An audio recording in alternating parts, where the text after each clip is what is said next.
Hello there, and welcome back to Daddy Roll a One. I'm Martin, and this is another video in my series on the history of early tabletop role-playing games, including Dungeons & Dragons, and one of the companies that published them, Tactical Studies Rules, later known as one of its descendant companies, TSR Hobbies. Today I'm going to be talking about this version of the game, Dungeons & Dragons, the basic set for Dungeons & Dragons fantasy adventure game. This was released in 1981. The reason I'm talking about this, it's a little bit of a special treat for everybody, but this is the first D&D product that I ever owned.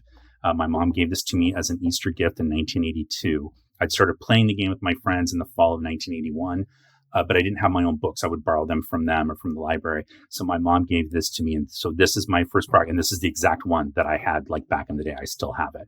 So I'm doing this as a special thank you for all of you helping me reach 1,000 subscribers on the 3-month anniversary of my channel, which happened last week. And I can't thank you enough. The fact that I hit 1,000 subscribers in just 3 months is amazing. And so I just thought this would be fun. You can see the game that I started with and talk a little bit about it. So we are going to talk a little bit about how we got to this edition and why it exists.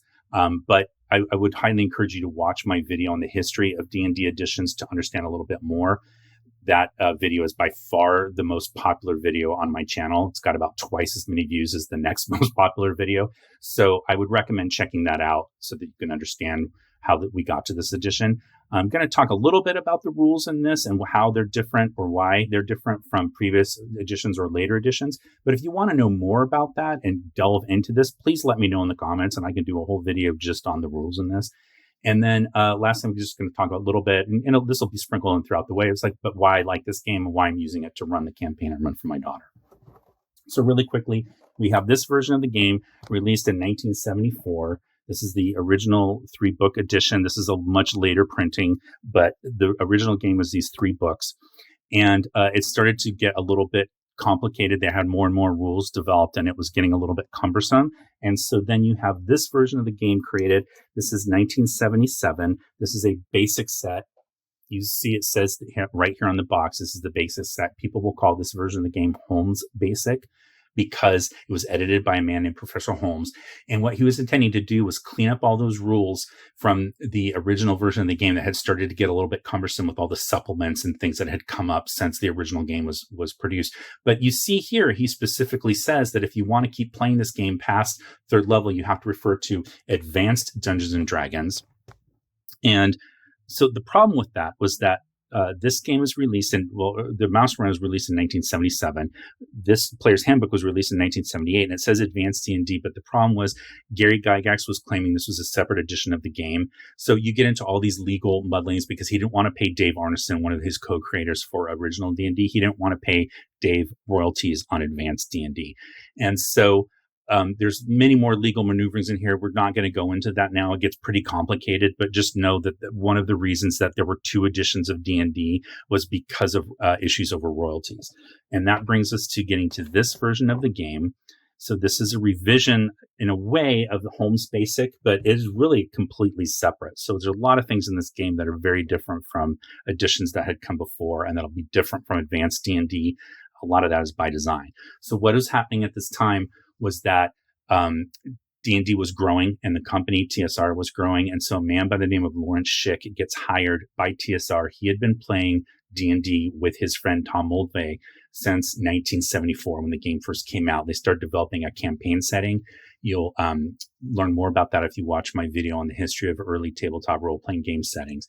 But they created a setting which we would now call Mystara back in 1974. And Lawrence Schick gets hired in a high-level executive position, and he hires his friend Tom Moldvay, as well as another man by the name of Dave Cook. You'll recognize Dave Cook's name if you watch my video on the history of skills in D&D. But Tom Moldvay is hired by Lawrence Schick, and you're starting to get the first group of people coming into the company just 6 years after the game's been developed. But the first group that's coming in that played the game first before they got hired, as opposed to the originators of the game who, originated it so they couldn't have played it before. So you have people being hired. Tom Moldvay is one of them. So he's hired to work on this game. So we're going to just jump in here. Here's the box, the cover art, classic cover art by Errol Otis. And he is still doing art today for different games in the role-playing game industry. So right off the bat, you'll notice these are my dice. This is the original set of dice that came with my game. And you see they're very light blue, and the numbers are kind of hard to read. And so they gave you these crayons. And so these are all of my crayons across different boxes that I kept over the years, different box sets. I just throw them all in just this box. But the idea was that you would take one of these crayons and you would color the die, and the crayon would go into the little grooves where the numbers are. And then you would use like a paper towel or cloth and wipe it off, and you'd be able to see these numbers. I never did that because I was a kid and I was very scared that I was going to somehow ruin my dice. And so I never colored on them. But that was the intent that you were supposed to do with these. Another just quick fun aside. There's only one D10 in here. So in this particular case, what you would do is roll it twice. So that was your tens roll. And then this is your ones roll. So that particular roll would have been a 3, right? Or 3% if you were using percentages. Now, some versions of different box sets would give you 2 D10s, but they weren't numbered as 10s and 1s. They were numbered just like this, 0 through 9. And so what you do is you color one of them with a white crayon and one of them with a black crayon. And then you would specify which one was the 10s and which one was the 1s. All right. But that's just kind of fun. I still have my original dice from this game. So here you've got your rule book, 64 pages. Everything you need to play this game is in 64 pages. That's it. That's all you needed. It's one of the reasons I really like this game. You don't need 3 big chunky books. You can run a campaign with 64 pages right here. It goes into the introduction. You've got your player character information. You've got spells. You've got the adventure, time, movement, encumbrance, light, doors, retainers. You've got encounters, combat. You've got monsters, treasure, magic items, dungeon master information, how to create and stock a dungeon, how to draw a map, how to run a game, running a session, and what to do with little things that might come up that aren't covered by the rules, and how to deal with that. So you see here again, edited by Tom Moldvay. He writes in the introduction, this revision was designed to be easily read and used by individuals who have never before played a role-playing game. So that was very specific because Tom Moldvay was understanding that at this point, the audience for the game was changing. So they were running out of these experienced players that kind of knew what they were doing because most of them had already come into the game, the ones that were going to anyway. So he understood that the new audience that they were going to get, the most people that they were going to be able to bring into the game were going to be younger people. So you see here it says ages 10 and up. 3 or more adults ages 10 and up. So very specific language to help little kids feel more grown up, feel like they're special because they can play this game that is designed for adults, but it says 10 or up, right? But that's how he was writing this game. And so this book is designed, everything about this is designed to help new players. He acknowledges his boss here, Lawrence Schick. You also see he acknowledges Frank Metz. I always stumble over his name. Frank Mentzer. Frank Mentzer is going to end up designing the next version of the basic set that's released just 2 years later. But this game, you see it's 3-hole punched, or this book, and that's because you see these numbers here. They have this B on them. Every page has that. Okay, that was because this was intended to be followed up by a basic set, which does come out for levels 4 through 14, and then a companion set for levels 15 through 36, which does not come out for this version of the game. The companion set won't come out until the version of basic that is developed by Frank Metzner. Okay, but the idea was that the pages in the expert book are numbered as X3 as an example, and you could take this book and cut it apart. It tells you to do that. Use scissors or a straight edge, cut it apart, fit the pages back together for both basic and expert, and then put them back together in a book like a 3-ring binder. Clearly, I never did that. I didn't want to do that, but that's something you could have done. But it goes to the introduction. You get in here. Okay, so what's the same? Well, first off, let's talk about player character information. This tells you how to create a character all in one page, everything you need to do. And not just in one page, they also show you an example written on this fake notebook paper kind of lines that we would have done back in the day because we didn't have official sheets or anything like that, and a summary. So all of that. So what's the same? Well, you're writing your ability scores down. You're generating a score for those ability scores. You're writing down your class and character abilities. You're picking your spells if you're a spellcaster. You've got ability score adjustments. You've got bonus and penalties, experience points, hit points, alignment, money, equipment, weapons, armor class, your attack rolls, your saving throws. All that's the same across all these different versions of the game. I think people focus a little bit too much on what's different about the different editions rather than what's the same. That's just me. So you get into your ability scores. This has the traditional list, and Nowadays, starting with third edition, we do physical scores and we do mental scores. The original list was strength, intelligence, wisdom, dexterity, constitution, charisma. And it tells you how these scores affect you. They all have a little bit of impact, but nothing like they do now in modern editions. So intelligence in this game just affects how many languages you know and whether you can read or write them. That's it. Doesn't affect anything else. The one thing that all ability scores do is each class has what's called a primed requisite. So for fighters, it would be strength, or for clerics, it would be wisdom, or for magic users, it would be intelligence, for example. And if you have a higher score in your prime requisite, you earn experience points faster. And that was a key element of this game. I know it seems weird. It almost seems like counterintuitive, like you're already good. Why are you giving them an extra bonus? Because they're going to do better. But the point of this was the way that your character got better was by advancing through levels. Ability scores, while they do have some impact, it is less of an impact, again, than they have now. And the way that you got better was by going through experience levels, gaining experience levels. And so you wanted to have a high score in your primary requisite so that you could advance faster than other characters. So you have that. Then you have your description of your character classes. So this game has 7. The core 4 you're going to know right away. It's cleric, fighter, magic user, which we now call wizard, and then thief, which we would now call a rogue. However, it does have 3 other classes: dwarf, elf, halfling. So in this game, this is the classic game that makes a huge change from every edition that had come before. So different from original Dungeons and Dragons, different from Holmes Basic, and different from advanced Dungeons and Dragons. This game has what's known as race as class, what that means is that you don't play a dwarf cleric or a dwarf wizard. You play a dwarf, and your dwarf, it tells you here what your abilities are, and that's what you get. So I know a lot of people don't like that. There are pros and cons. We're not going to go into that now. I can, if you would like me to expand on that in a further video, let me know in the comments below. But because dwarves in this game are essentially fighters, but they get extra goodies that other characters don't get. It's explained here in their special abilities. So because of that, it takes them more experience points to advance to second level. A dwarf needs 2,200 experience points to get to second level, whereas a fighter only needs 2,000. An elf needs 4,000 because all elves in this game are combination magic user fighters. They're the only class in this game that is what we would call a multi-class. So they're getting the benefits of being able to use any weapon, wear any armor, and cast any arcane magic user spell. And they're the only class that can do that. So it costs them twice as many experience points to advance in level as it does a fighter. And even a magic user only needs 2,500. So they got extra bonuses for that. Thieves have terrible abilities at picking locks. Like look at third level, 25% chance to open a lock, but look at their experience points. It only takes them 1,200 experience points to get to first level, by far the lowest of any class. You'll notice that clerics do not get a spell at first level. That's because in this particular version of the game, a cleric needed to prove themselves to their deity, and then their deity would bestow a spell upon them starting with second level. You'll also notice level titles.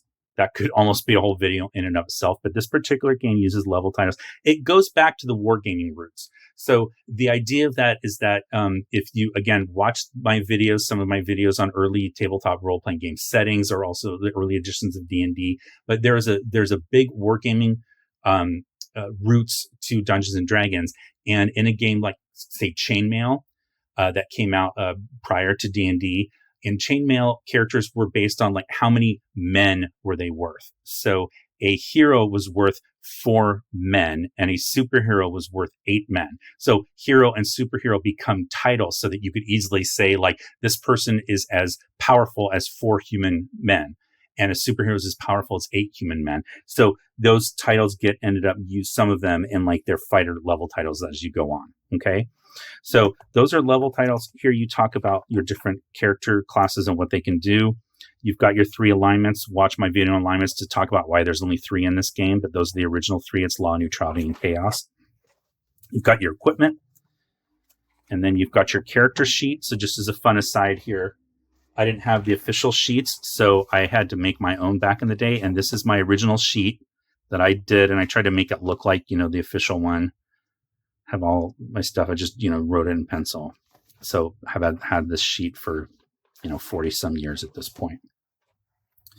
So that's the rule book. Again, it goes into, you've got your monsters, your spells were back there, your equipment, your treasure, This is your GM information, how to draw a map, how to stock the dungeon.